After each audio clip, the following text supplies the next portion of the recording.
Bonjour et bienvenue sur ma chaîne de yoga. Aujourd'hui c'est mercredi et j'ai envie de répondre à une question qui revient souvent. Quelle est la différence entre les différents types de yoga qui existent? Dans cette vidéo, je vais aborder 5 types de yoga dont vous avez probablement déjà entendu parler. C'est ceux que vous retrouverez partout, que vous pratiquiez en France, en Europe ou même à l'étranger.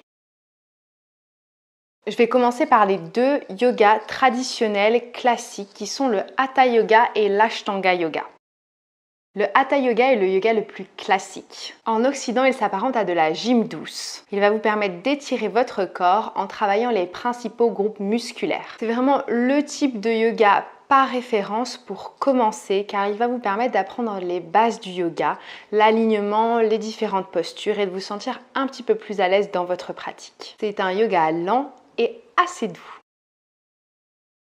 Le deuxième yoga traditionnel est l'Ashtanga Yoga. Alors là, on change complètement de registre. L'Ashtanga Yoga est un yoga beaucoup plus physique, pratiqué à la base par les hommes et enseigné par les hommes. C'est un yoga intense, composé de 6 séries qui vont crescendo au niveau de la difficulté. Quand vous pratiquez en cours collectif, en général, vous allez pratiquer la première série. C'est une séquence de poses définie qui ne va jamais varier. Les poses sont enchaînées de manière fluide et rapide, tenues maximum 5 respirations. Et la rapidité de la pratique amène la difficulté et demande de la force. Je dirais que l'Ashtanga Yoga est parfait pour ceux qui aiment avoir une routine et qui ont envie à la fois de travailler leur force et leur endurance.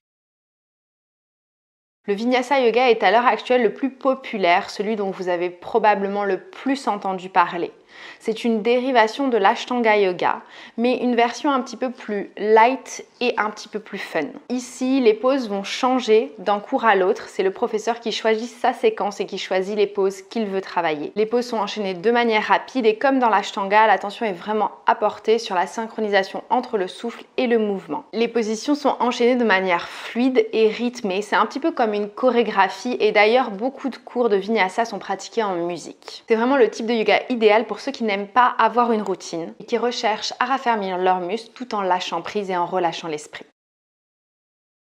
Le Yin Yoga est un yoga complètement différent. C'est un yoga doux dans lequel on va travailler le corps et les muscles en profondeur. Dans un cours de Yin Yoga, on va travailler une dizaine de poses en général et chacune de ces poses va être tenue un minimum de 5 minutes. Cela va nous permettre d'accéder à l'enveloppe corporelle des muscles et d'améliorer notre flexibilité. C'est vraiment un yoga qui est parfait pour travailler sur sa souplesse et c'est vraiment une bonne entrée à la méditation car il faut apprendre à rester immobile dans les poses pendant une période de temps prolongée. Le Yin Yoga permet d'ailleurs de travailler sur le relâchement de l'esprit en profondeur. J'espère que cette petite introduction aux différents types de yoga vous aura aidé à y voir un petit peu plus clair et à vous orienter vers un choix si vous avez envie d'essayer un différent style ou tout simplement de débuter le yoga. La meilleure chose à faire évidemment, c'est d'aller tester et de voir ce qui vous convient réellement.